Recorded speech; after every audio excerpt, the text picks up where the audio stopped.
So ngayon, eto, i-play po natin. Etong nakita nating balita galing po sa News 5. Ikine-credit po natin sa kanila yan. Sabi po dito, kaanak ng mga binawian ng buhay sa Oplang Tokhang. Emosyonal sa pag-aresto kay ex-President Rodrigo Duterte. So eto, i-play po natin. Tila nabunutan naman ng tinik sa dibdib ang ilang kaanak ng mga biktima Diba? ng Oplang Tokhang nang maaresto na si dating Pangulong Duterte. Ang ilan sa kanila halos isang dekada raw naghintay para sa hustisya. Nasa frontline ng balitang yan, live mula sa Quezon City, si Marian Enriquez. Maan, ano ang naging reaksyon ng mga kaanak sa pagkakaaresto ng dating Pangulo?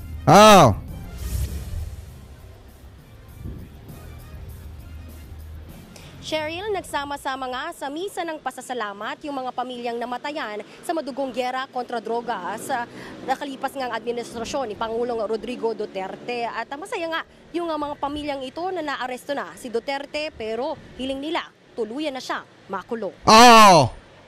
So paano nakakapagsalita ng ganyan? Si Vice President Sara Duterte, kung may mga pamilya na naghihintay ng hustisya ng napakahabang panahon. At ngayon ang reaksyon ng mga pamilya na napakiramdam nila, nabunutan sila ng tinik at ang kanilang hiling, sana makulong na si dating Pangulong Duterte. Kaya paano niya na-attempt na yung kapwa Pilipino niya naghihintay ng hustisya tapos sasabihin niya sa harap ng mga taong naghihintay ng hustisya na ganito na dapat daw kung ikaw ay Pilipino hindi mo hahayaan na arestuhin ng ibang bansa etong si dating Pangulong Duterte.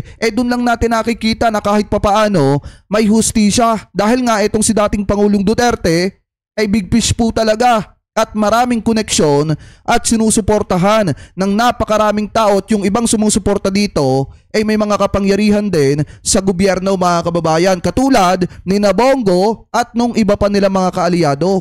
So ano naman laban ng mga kababayan nating pobre na katulad natin sa katulad ni Duterte kung dito pag-uusapan yung kanyang mga pagkakasala? Di ba wala? Anyway, ipagpatuloy pa natin. Sana makulong siya, mamatay na unta siya sa kulungan. Kita nyo? Hindi naiwasang maging emosyonal ni Nanay Yunilia Aguilar nang mabalitaang inaresto na ng Interpol si dating Pangulong Rodrigo Duterte matapos isyuhan ng warrant of arrest ng ICC sa kasong Crimes Against Humanity. Isa si Nanay Yunilia sa mga namatayan ng manugang dahil sa Oplang Tokhang. Hirap na kami. Ngayon, nagpasalamat ako nga nahuni na si Duterte. Sana mamatay siya. Di ko matakot o iyaming barilin dito. Kanina sa payata sina Nanay Yunilia at ang iba pang namatayan ng kaanak sa kasagsagan ng war on drugs. Hawak ang mga kandila at litrato ng kanilang mga yumaong kaanak. Sama-sama silang nanalangin na ito na raw sana ang umpisa ng paggulong ng hustisya. Si Nanay Teresita, halos 9 na taon daw hinintay ang magandang balita. Napatay ang kanyang anak na si Jonald sa Payatas, Quezon City noong August 2016. Napagbintangan lang daw ang kanyang anak na nagbebenta ng droga. Sa dami po niyang pinapapatay dito sa Pilipinas. Dapat sa ganong sitwasyon, sa mga droga na yan, dapat unahin niya yung puno, hindi yung mga ganyang galaman. Tama! Tama yung sinasabi ni Nanay. Ang unahin yung mga puno, hindi yung mga galamay. Anong ginawa doon sa mga puno? Tinanggalan ng mga galamay, tapos itinanim uli, yun, nagtago na. Yun yung nangyari mga kababayan. Inuna yung mga galamay, yung mga pobre, tapos yung puno, itinanim uli, inalagaan, tapos ngayong aanihin na mga kababayan nyo, nagsipagtaguan na. Na pag lumaban, patayin nyo. Hindi naman lumaban yung anak ko, may kulong po siya. Bayad po siya sa kasalanan niya. Nagdaos din ng hiwalay na Grabe, no? Sacred Heart Parish ang iba pang pamilya ng mga biktima ng drug war. Kasama sa dumalo sa misa ang tiyuhin ni Kian de los Santos. Aniya, maswerte pa si Digong dahil nabigyan siya ng due process. Tama! Yung aking ang pamangkin hindi nga nadala sa korte. Ang daming akusasyon na binato noong pinatay ito. Mapalad ang ating Pangulo dahil mabibigyan siya ng pagkakataon na ipagtanggol ang kanyang sarili. Para naman kay Father Flavie Villanueva na leader ng Project Paghilom, sa kabila ng mahaba-habang panawagan nila sa katarungan, may kinahinat na raw ang kanilang paglaban. May patutsada rin si Father Flavie laban sa mga nagsasabing hindi makatarungan ang pag-aresto kay Duterte. Ito po, International Criminal Court, walang tao at bayan ang nagdidikta doon. Pati nga si Trump inuusig dito eh. Kaya ito sa inyo. Paano siya inabuso? Tama! Doon kasi mga kababayan, alam nyo ba kung bakit mas maganda na doon litisin yung kaso ni dating Pangulong Duterte. Kasi doon mga kababayan, walang padri-padrino system, walang anak-anak. Kasi 'di ba ang sinasabi ni Digong kanina, kung matatandaan nyo habang naiyak yung mga ibang mga pulis na umaaresto daw sa kanya, 'di ba sinasabi ni Duterte, paano na lang pag naging presidente si Inday, di lahat ng mga ito tanggal sa serbisyo to. Lahat ng mga ito, sa madalit salita, pull out ng mga ito ay nagtatrabaho lang naman ito. Pero inyo mga kababayan kapag ka naging presidente daw si Inday, lahat ng mga umaresto kay Duterte tanggal sa serbisyo. Yun yung sinasabi ni Digong. So ibig sabihin, kapag ka naging presidente si Inday Sara Duterte, kung sakaling dito nakakulong si Digong, baka mapalaya ni Sara etong si Digong. Kaya nga pag doon sa Dahig Netherlands, mahihirapan sila na ilabas si Duterte doon habang nililitis yung kanyang kaso, lalo pa mga kababayan, at yun po ay malayo sa impluensya ng Pilipinas. At higit sa lahat, unang-una ay hindi po naiimpluensyahan yon ng mga kaibigan ni Duterte. Kaya nga, takot na takot sila at ayaw na ayaw nila na si Duterte ay madala sa The Hague, Netherlands kasi hindi nila makokontrol yon. Mga kababayan, ano po, ipagpatuloy pa natin. Cheryl, ay naman dun sa ilang mga kaanak ng biktima ng EJK, tulad nga ng Kiuhin ni Kian de los Santos, ay wala pa naman daw nakikipag-usap o nakikipag-coordinate sa kanila mula sa The Hague para kung kailangan ba nilang lumipad papuntang The Hague para nga dito sa tumestigo kay dating Pangulong Rodrigo Duterte. Balik sa inyo. Maraming salamat, Marian Enriquez. Mga kapatid. Ayan, kita nyo yung mga pamilya ng mga naiwang na biktima nung panahon ni dating Pangulong Duterte.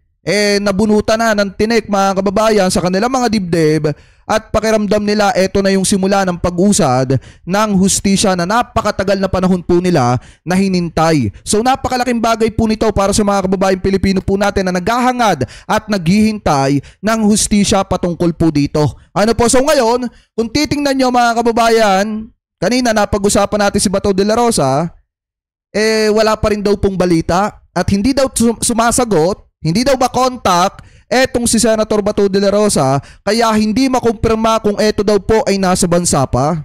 Yun yung sabi dito sa balita.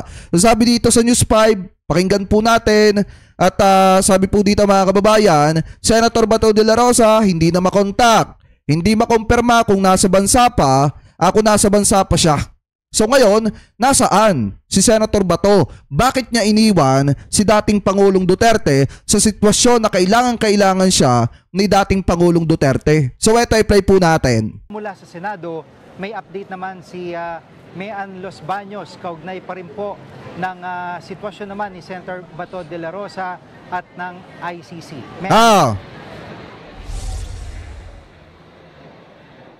Yes, tama ka, Jiggy. Nandito ako sa Senado nakaantabay. Maghapong tinutunton si Senator Bato de la Rosa pero hanggang sa mga oras na ito walang kumpirmasyon kung nasaan nga ba siya. Wala rin siyang sagot sa ating mga tawag o text para sana mahinga ng reaksyon kaugnay sa pagpapaaresto kay dating Pangulong Rodrigo Duterte.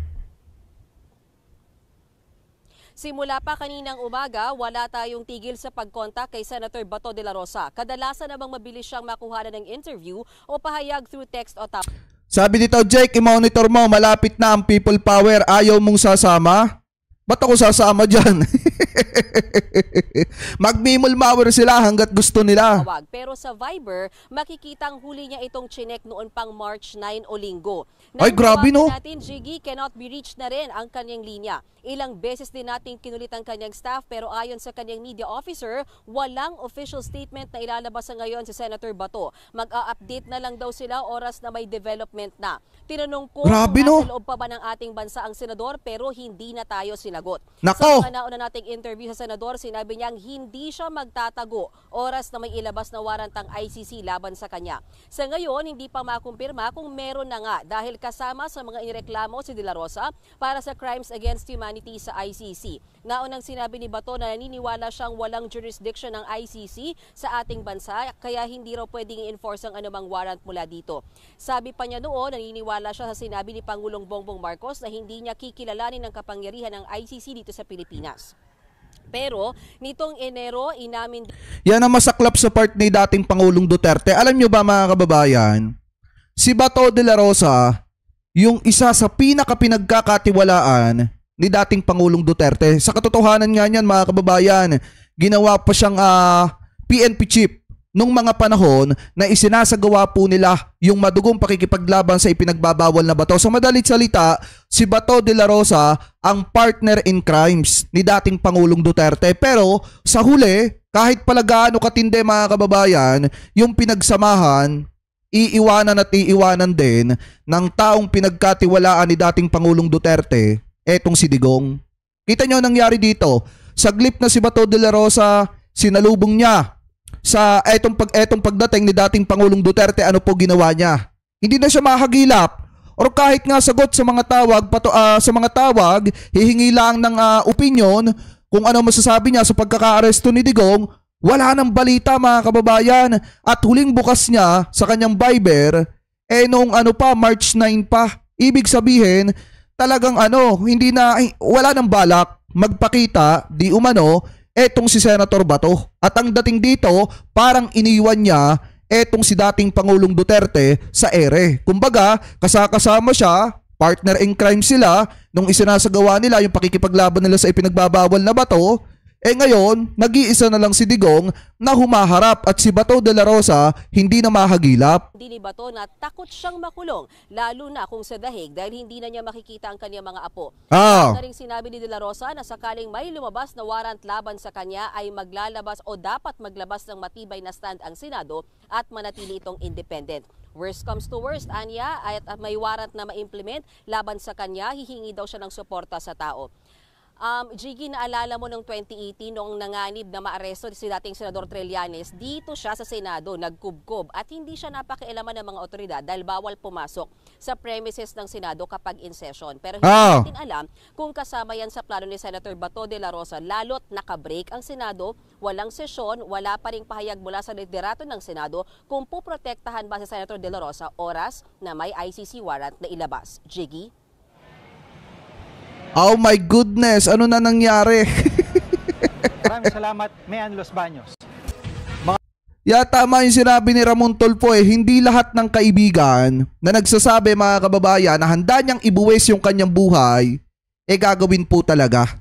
Gagawin talaga yung part na ganon. Hindi po totoo yun. Kasi yung mga taong nagsasabi ng ganyan, yan yung mga taong unang mangiiwan sa'yo. Yung ibang mga tao, pag sinasabihan ka mahal na mahal ka, sa ending iiwanan ka din. Di ba mga kababayan, parang ganito din yung ginawa ni Bato de la Rosa. Parang iniwan niya na rin sa ere, di umano, pwede ako magkamali, pwedeng hindi, etong si dating Pangulong Duterte. So parang ganito yung nangyari dyan. So ngayon, naghanap pa tayo ng iba pa mga balita na makakapag-ugnay kay Senator Bato de la Rosa, kung may mga bagong update na ba siya, kung naglabas ba siya ng pagtatanggol kay Digong. Wala tayong nakita kung hindi etong mga ito. Yan, eto yung isang nagba-viral ngayon. Ahead, make my day, Mr. Trillanes! Biyan mo! Sige ka lang ngak dyan ng ICC. Sige! Go ahead! Sumama ka pa. Mag-serve ng warrant. Sumama ka. Ikaw mismo magpusa sa akin. Go ahead, make my... Oy, tatandaan natin yan ha. Former Senator Trillanes, kung nakikinig po kayo, dapat kasama po kayo kapag ka nag-serve ng warrant of arrest. Sa pangalawang pagkakataon, etong ating mga kapulisan sa bisa ng Interpol mga kababayan, dapat kung pwede nga magposa sa kanya si former Senator Trillanes para mas maganda, dapat mangyari yun. Dahil unang-una, mga kababayan, hinahamon niya dito si former Senator Trillanes. Kita niyo ang yabang-yabang pa dito. Tapos ngayon hindi na mahagilap kung nasa saan na. Yan po yung pinakamatindi. Ang yabang-yabang ngayon tapos hindi na mahagilap kung nasa saan ang lupalop nagtatago. At hindi lang yan. May mga nakita din po tayo mga kababayan tulad po dito. Yan. Na kung saan nagbabiral din po ito at nagsisirculate. Kita nyo naman kung ilang react na. 121,000. Ito 121,000 haha-react mga kababayan. Ganyan po kalakas at katindi, etong si Senator Bato. Ito nga pinakamatindi Kita nyo, 137K haha-react. Kasi kung titingnan nyo nga naman, iniwan ka na ng eroplano. Okay lang baby, wag kang magbago. Ayan mga kababayan, yan lang yung nakita ko. Patungkol kay Senator Bato de la Rosa, yan lang po yung napansin natin ng mga update patungkol kay Senator Bato kasi nga wala siyang paramdam. Sa kanya mga social media, wala siyang paramdam. Di ba mahilig siyang magpa-interview sa media? Ngayon mga kababayan, wala po siyang paramdam. Ano po sa totoo? Sa totoo lang, wala po siyang paramdam. Yan po yung pinakamasaklap dyan sa part ni dating Pangulong Duterte na pinagkatiwalaan niya, ngayon iniwan siya sa ere ni Senator Bato.